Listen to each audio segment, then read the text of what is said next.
बड़ी ब्राह्मणा पुलिस और एसओजी ने मिलकर दो लोगों को अरेस्ट किया है क्योंकि इनके ऊपर इल्जाम है कि इनके टेरर लिंक्स हैं। ये खबरें आप लोग सुबह से सुन रहे होंगे और सोशल मीडिया इस खबरों से भरा पड़ा हुआ है, पर इसके पीछे की कहानी क्या है वो आपके साथ जरूर साझा करेंगे।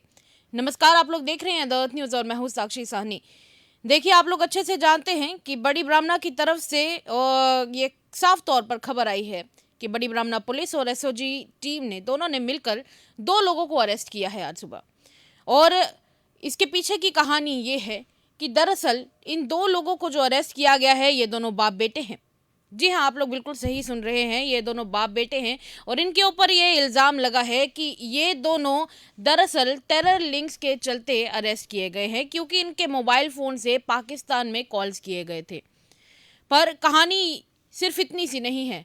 कहानी ये भी बताती है कि दरअसल इनके जो लिंक्स के बारे में बात चल रही थी, इनके बारे में जो कहा जा रहा था कि इनके पाकिस्तान से लिंक्स हैं मोबाइल फ़ोन के ऊपर, इस तरह की एक लीड पहले पुलिस को मिलती है जिसके ऊपर काम किया जाता है और फिर पुलिस और एसओजी दोनों मिलकर इनको अरेस्ट करते हैं। जब इनको अरेस्ट किया जाता है फिर उसके बाद शुरू होता है पूछताछ का सिलसिला, जिसके बाद पता चलता है कि ये जो लिंक्स की बात हो रही है और ये जो पाकिस्तान से बातचीत होने की बात हो रही है ये इनके मोबाइल फ़ोन से हुई ही नहीं है। जी हाँ, दरअसल हुआ ये था कि अप्रैल महीने में इनके साथ एक ऐसी घटना हुई जिसके तहत इन दोनों के फ़ोन इनके पास नहीं थे, इन दोनों के फ़ोन इनसे छीन लिए गए थे। दरअसल हुआ बात यह है कि ये दोनों बाप बेटा उधमपुर के रहने वाले हैं और डुडू बसंतगढ़ में ये दोनों अप्रैल के महीने में काम करने के लिए गए थे। जब ये दोनों वहाँ पर काम करने के लिए गए थे तो उस दौरान कुछ घटना होती है ऐसी जिसके तहत इन दोनों के फ़ोन्स इनसे छीन लिए जाते हैं। इस तरह की बात इन्होंने पूछताछ के दौरान बताई है। इन्होंने कहा है कि इन दोनों के फ़ोन्स इनसे छीन लिए गए थे और इनको कहीं ना कहीं शक भी था कि जिन्होंने फ़ोन छीने हैं वो आतंकवादी हो सकते हैं। पर उसके बाद जब इनके फ़ोन इनसे छीन लिए गए तब उसके बाद उनके पास इनके फ़ोन नहीं थे, दोनों के ही फ़ोन्स इनसे छीन लिए गए थे। इसके बाद फिर जब मामले को और ज़्यादा संगीन रूप से धीरे धीरे कहानी की परत दर परत खुलती चली गई, तो अब आपको बता दें कि अब काफ़ी समय हो चुका था, ये दोनों बड़ी ब्राह्मणा में काम कर रहे थे और पुलिस ने फिर इनसे पूछताछ करनी शुरू कर दी। और पुलिस ने जैसे जैसे पूछताछ की है उससे ये भी पता चला कि एसओजी को जो इनसे फ़ोन छीन लिए गए थे उस पर पाकिस्तानी कॉन्टैक्ट्स का इनपुट मिला था। जी हाँ, पाकिस्तानी कॉन्टैक्ट्स का जब इनको इनके फ़ोन से इनपुट मिला है, यही से पता चला इनको कि इनके फ़ोन्स में कॉल किए गए हैं पाकिस्तान में। तो फिर एक बड़ा सवाल उठ जाता है कि आखिर फ़ोन कर कौन रहा था, क्योंकि इनका तो कहना था कि फ़ोन तो हमसे छीन लिए गए थे। आखिर फ़ोन छीनने वाले वो थे कौन?